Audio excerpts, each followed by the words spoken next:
You mean nothing real, please? Hi there, I just need a bit of advice really, more than anything. So I split up with my boyfriend about 3 months ago. I know that he's hacked into my Facebook and also my phone, and then tonight he's come round the back. He's left some flowers and chocolates on the outside windowsill, and he walked off. He's not done anything, but I'm just my friends have been telling me to call the police. I've been putting it off, but I just feel a bit shaken up tonight. We'll do a solicitor and take up an injunction, or we can issue them with a PIN notice, which means if he comes near you again or contacts you, he'll be arrested. Can I try that option, please? Yeah, of course you can.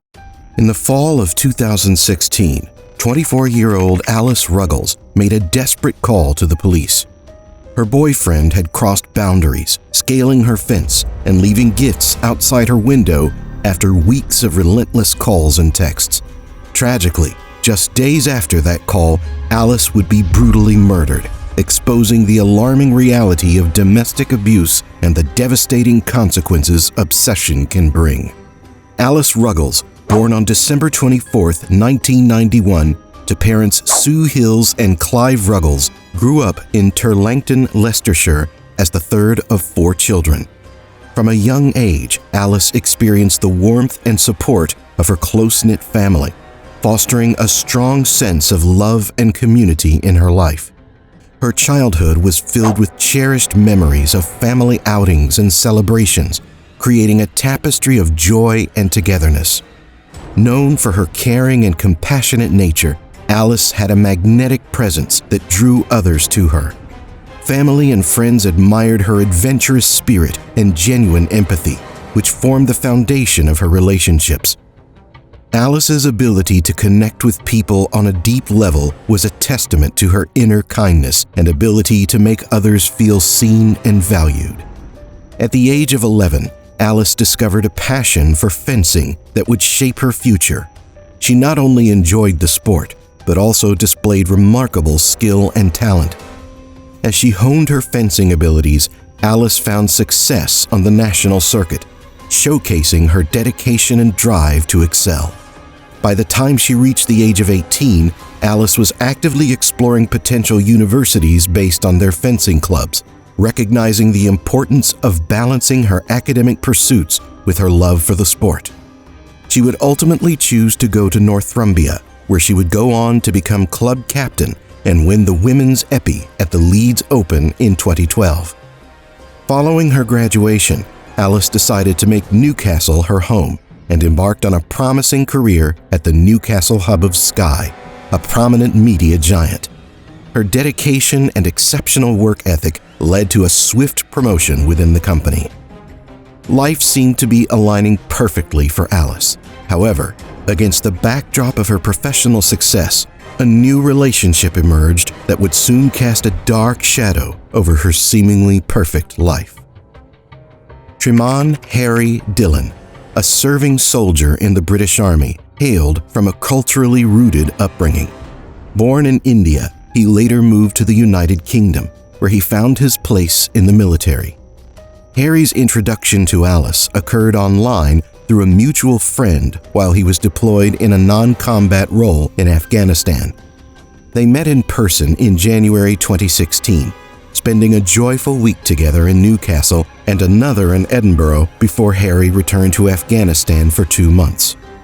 Harry's initial charm and attentiveness captivated Alice, and she embraced the excitement of this newfound connection. However, upon Harry's return to the UK in April, a noticeable change in Alice's demeanor became apparent to her friends. The once outgoing and friendly Alice became withdrawn and distracted.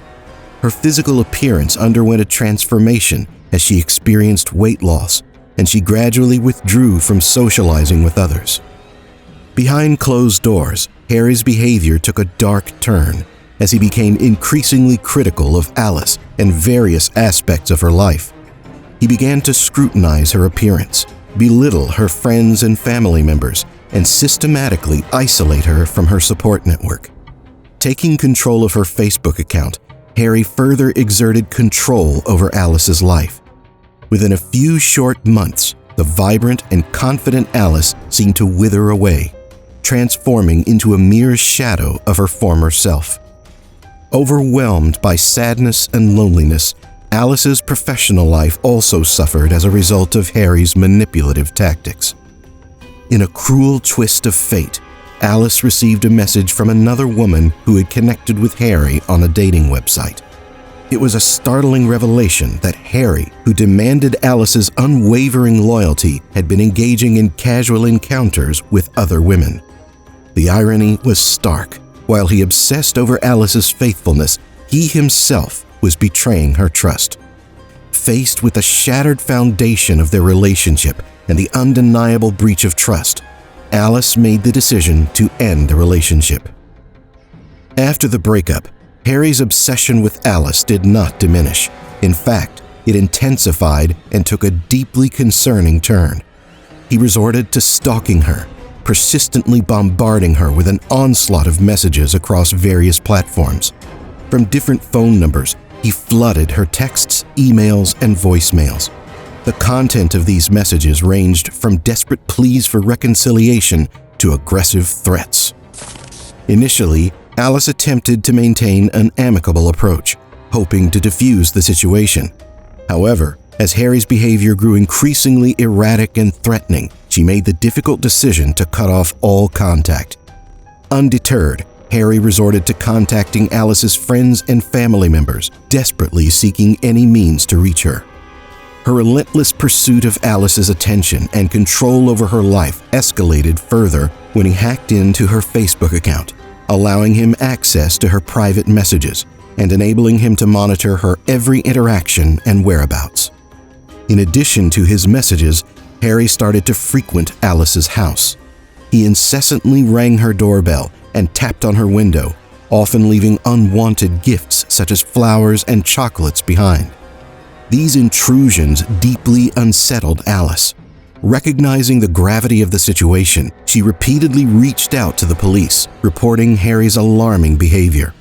Law enforcement responded to Alice's distress calls, intervening by requesting that Harry stay away from her. However, it quickly became evident that this initial intervention would prove insufficient. The measures taken by authorities, while well-intentioned, failed to curtail Harry's escalating obsession. On October 12, 2016, Harry made the unsettling journey from Edinburgh to Alice's residence, parking his vehicle near her flat, eagerly awaiting her return. With a chilling determination, he forcibly entered Alice's flat, arming himself with a sharp carving knife. As Alice desperately sought refuge in the bathroom, Harry cornered her, unleashing a series of horrifying slashes upon her throat. The brutal attack left Alice with at least 6 deep wounds, cutting through her throat and reaching her spine. In a calculated effort to conceal his heinous act, Harry seized Alice's phone and disposed of it, along with the murder weapon, as he made his way back to Edinburgh. It was Alice's flatmate, Maxine, who discovered the unimaginable scene. Overwhelmed with shock and grief, she swiftly contacted the authorities, immediately suspecting Harry's involvement. Maxine's vital information enabled the Northumbria police to swiftly apprehend Harry at his barracks mere hours later as he attempted to scale the wall. Please, I've just come back to my flat and the door was locked, so I crawled through the window and my flatmate's covered in blood in the bathroom. Is she breathing? I don't know, I can't look, I'm sorry. Okay, try and stay calm. Alice! Alice! Alice! Oh my God, she's dead! And yet the door was open? No, it wasn't open, it was locked and I crawled through my window that was open in the back door and she's lying covered in blood, she's blue. Can you have a look and see if she's breathing for the ambulance? She's not. She's not breathing? No, she looks, no. Where's the blood from? It's everywhere, I don't know, her leg looks broken, everything. Say that again, sorry. Her leg looks broken, everything, I don't know. Alice! Alice! How much blood is there? There's lots, it's everywhere. It looks like she was in the shower, everything's been knocked over, it looks like she's been attacked. Please help. Things have been tipped over in the bathroom. Yes, and everything looks a mess. Like, she's not breathing. She's actually blue. Please. I mean, this is coming. I'd actually an absolute psychopath. Say that again, sorry. She's putting a complaint in about her ex, and she phoned 101 at the weekend to report that he's tried to get in contact and says we're going to do nothing. Now this has happened. Right, who tried to contact her at the weekend? No, she's contacted 101 because she put in a statement about him 2 weeks ago. And About who? Her ex-boyfriend, Harry Dillon. Right, so she been having problems with her ex? Yes. So do you think that's what it is? Yeah, I can hear the police are coming.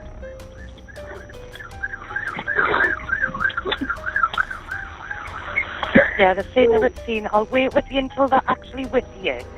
Okay, You're doing really well. You're doing really well, Maxine. Placed under arrest, Harry initially adopted a facade of ignorance during the interrogation. He vehemently denied any knowledge of Alice's tragic death and would proclaim his innocence. However, his demeanor took a sharp turn once it became apparent that investigators had amassed evidence against him. The presence of Alice's blood on his wristband and the steering wheel of his BMW shattered his facade, casting a damning light on his involvement in the heinous crime. During the court proceedings, Harry resorted to a disturbing defense strategy, attempting to shift blame onto Alice. He claimed that Alice initiated the violence, alleging that she had attacked him with a carving knife during a heated argument. Harry asserted that he had no choice but to restrain her in a headlock, which resulted in Alice collapsing in the bathroom. He contended that Alice had launched herself at him, inadvertently causing her own fatal injuries by striking her head on the sink and impaling herself with the knife. However, the glaring inconsistencies between Harry's account and the extent of Alice's injuries were apparent to all present in the courtroom.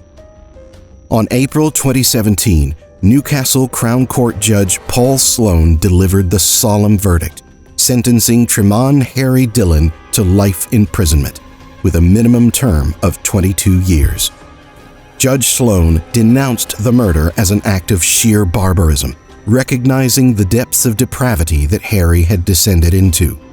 The judge also made a mention of Harry's complete absence of emotion or remorse throughout the proceedings, further underscoring the chilling nature of his crime.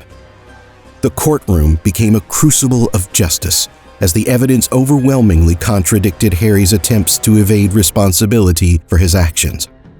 Alice's untimely death had left an indelible impact on her loved ones and the community at large. The courtroom verdict represented a pivotal moment, as it provided a measure of closure and a sense that justice had been served.